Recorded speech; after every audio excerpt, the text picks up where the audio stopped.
विद्यार्थियों, जो आज हमारा प्रकरण रहेगा वो संख्यावाचक विशेषण रहेगा। संख्यावाचक विशेषण से पूर्व हम गुणवाचक विशेषण पढ़ चुके हैं। आप उससे भलीभांति परिचित हो। देखिए, संख्यावाचक विशेषण में संख्याओं का ज्ञान होता है। संख्या दो प्रकार से प्रयुक्त होती है, निश्चित और अनिश्चित। इसलिए इसको दो प्रकार से बांटा जाता है। इसमें कोई बड़ा नियम नहीं है। उसमें हम है ना काफी उसमें गुण दोष आकार अवस्था रंग रूप ऐसे प्रकार स्थिति ऐसे कुछ से कई बातें हमने ली थी। इसमें ऐसा कुछ भी नहीं है। इसमें सिर्फ संख्याओं की गणना की जाएगी। या तो संख्या निश्चित होगी या फिर संख्या निश्चित नहीं होगी। हम गिन नहीं पाएंगे, लगभग अनुमान लगाएंगे या उसके समकक्ष वो शब्द प्रयोग में लेंगे। चलो आइए हम संख्यावाचक सर्वनाम की ओर चलते हैं। इस हेतु देखो, सामान्य परिचय बिल्कुल दिया। निश्चित अनिश्चित संख्याओं का बोध यानी ज्ञान ही होता है, हमें पता। तो इसमें निश्चित या तो अनिश्चित आएगी या फिर अनिश्चित संख्याओं का ज्ञान होगा। बिल्कुल यही बात है। परिभाषा वही है जो आपको गुणवाचक में लिखवाई थी, वैसी परिभाषा मिलती जुलती। थोड़ी बहुत इसमें थोड़ा बहुत परिवर्तन हुआ संख्याओं के स्थान पर। संज्ञा सर्वनाम की निश्चित संज्ञा व सर्वनाम शब्दों की निश्चित अनिश्चित संख्या का बोध कराने वाले शब्द विशेषण। छोड़िए इसको फिलहाल के लिए। शायद हो सकता कई बच्चे नए पहली बार पढ़ रहे हो, नहीं जुड़े तो उनको नहीं समझ में आए। हम आते हैं उदाहरणों पर इससे। और वही, मेरे पास 4 टोपी हैं। ठीक है, ये टोपी संज्ञा शब्द है, ये तो हमें पता है पहले से ही।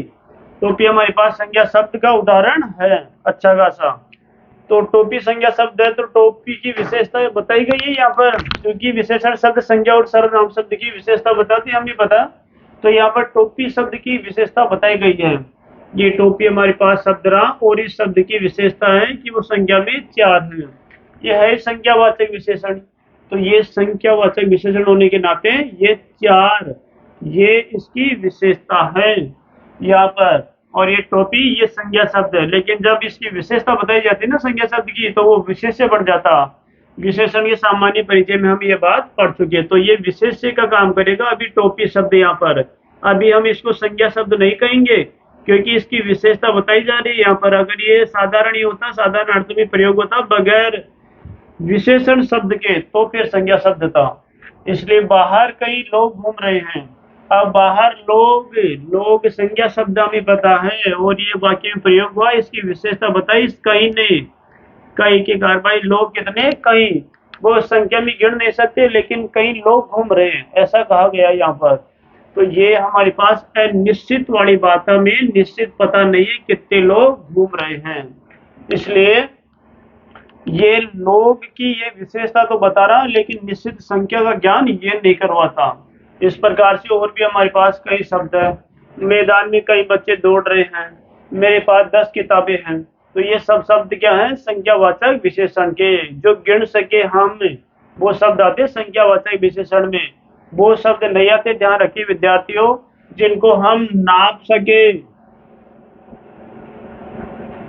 नाप तोल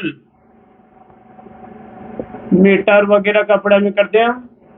देखो, नापना एक तो दूध वगैरह है ना, लीटर जिसको हम बोल सकते हैं।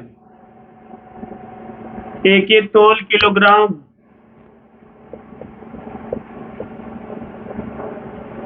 ध्यान रखिए विद्यार्थियों, इस सर्वनाम के अंतर्गत जिन चीजों को हम नाप सके, लीटर में, तोल किलोग्राम में, ग्राम में 100 ग्राम 500 ग्राम, इनमें metre 100 centimetre, 1 metre, 5 metre, 50 centimetre, इस प्रकार से ऐसे शब्द इसमें नहीं आएंगे। इस बात का आप अनिवार्य रूप से ध्यान रखोगे।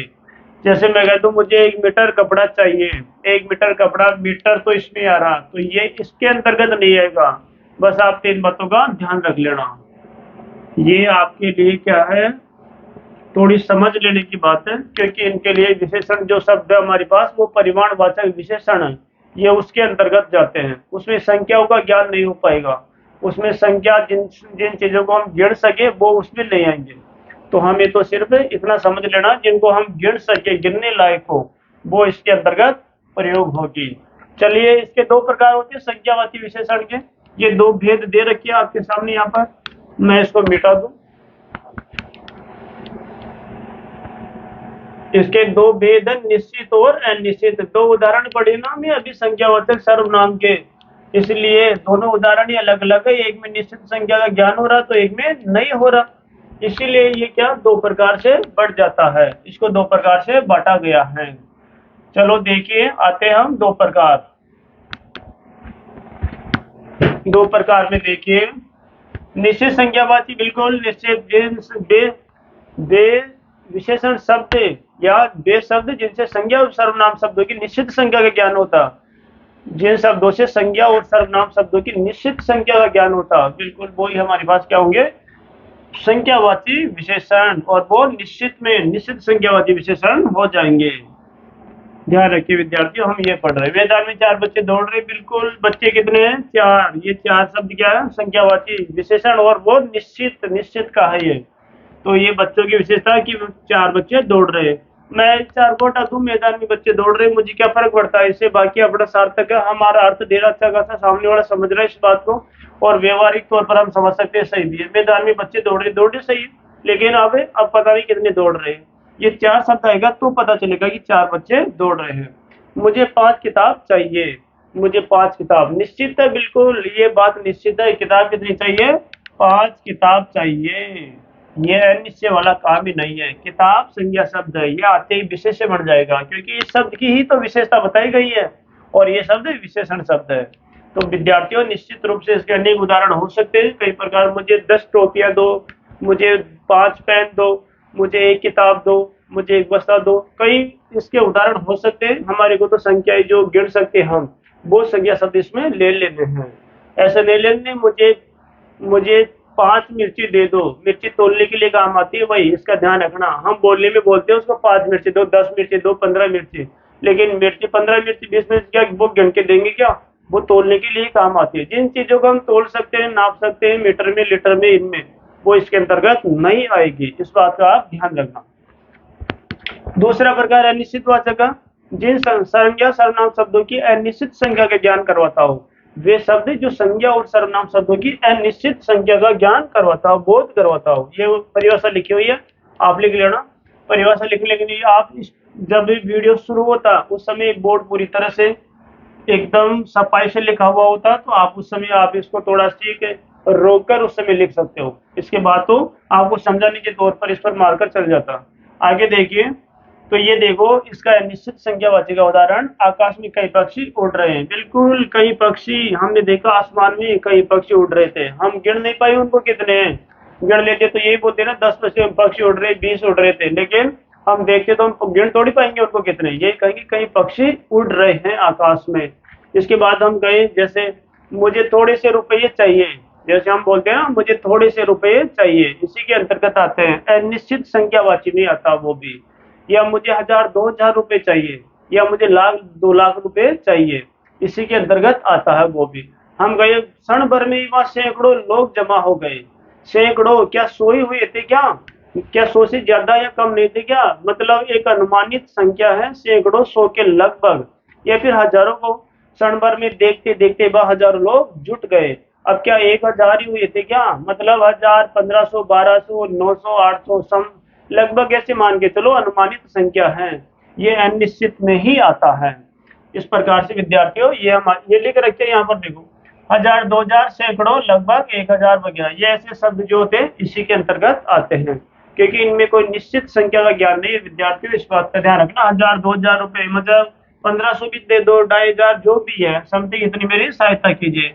सैकड़ों, सैकड़ों मतलब कोई 100 ही थोड़ी थे, लगभग 1000 लोग ही थोड़ी थे, कुछ कम ज्यादा हो सकते हैं। ये सिर्फ लगभग औसत अनुमानित तौर पर बताया गया है। तो ये इसके दो प्रकार थे, निश्चित संख्यावाची और अनिश्चित संख्यावाची। तो निश्चित संख्यावाची निश्चित संख्या का ज्ञान हो जाएगा, जिन चीजों को हम गिन सकते हैं, जिन चीजों को हम काउंट कर सकते हैं। अनिश्चित में जिनको हम गिन नहीं सकते, बस अनुमान के आधार पर हम लिखते हैं। आकाश में कई पक्षी उड़ रहे हैं, मुझे कुछ रुपए चाहिए, मुझे यहाँ थोड़ी से रुपए चाहिए, ये शब्द इसी के उदाहरण है। क्योंकि हमने परिभाषा को थोड़ी देर के लिए छोड़ दिया था, हम आते हैं इस परिभाषा की ओर वापस। संज्ञा सर्वनाम, संज्ञा व सर्वनाम की शब्दों, या मैं शब्दों छोड़ दिया था बस, संज्ञा व सर्वनाम शब्दों की, या थोड़ा सी आप डाल लेना शब्दों की, इसके अंतर्गत संज्ञा व सर्वनाम शब्दों की निश्चित व अनिश्चित संख्या का बोध कराने वाली शब्द विशेषण। बिल्कुल विद्यार्थियों आपको समझ में आ गया होगा, यही हम पढ़े उदाहरणों के माध्यम से। संज्ञा और सर्वनाम बिल्कुल ये संज्ञा ही थी, सर्वनाम आया नहीं था। कि निश्चित निश्चित निश्चित, बिल्कुल ये निश्चित थी और ये अनिश्चित था, ये भी यहाँ पर संज्ञा शब्द ही था। ये दोनों संज्ञा शब्द ही, इसमें निश्चित है और इसमें अनिश्चित, संख्या का बोध कराने वाले शब्द विशेषण कहलाते हैं। बिल्कुल, तो कई लोग तो हैं, उनकी संख्या तो है कोई, तो ये क्या कहलाते हैं, हमारे पास विशेषण कहलाते हैं। ठीक है विद्यार्थियों, आज का जो हमारा